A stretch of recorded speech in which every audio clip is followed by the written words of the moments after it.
আমার বলতে বলতে কান্না পেয়ে গেল, তাই ভিডিওটা বন্ধ করে দিলাম। আমি আজ 22 বছর ধরে পুজো করছি, এতদিন সব ঠিকঠাক ছিল। হঠাৎ করে যেন সবাইকার মনে খুব জ্বালা পোড়া শুরু হয়ে গেল যে আমি আমার ঘরের একটা কোণায় ঠাকুর পেতেছি। কেন? কিছুই বুঝতে পারছি না। আমি আমার মনের শান্তির জন্য একটা কোণায় আমি বেছে নিয়েছি। তোমাদের ঘরে যাইও না, তোমরা কি করছো না নিচ্ছ তা নিয়ে আমি কোনো কিছু জানতেও চাই না, কোনো কিছু মানে মন্তব্যও করি না। নিজের মতন থাকি, ছেলের সেবা করি, ছেলের জন্য ঠাকুর ডাকি। সেটা আমার একান্ত একান্ত একান্ত আমার একার ব্যাপার।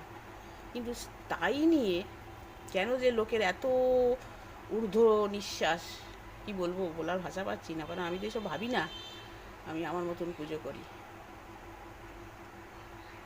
জানি না কেন এসব হচ্ছে।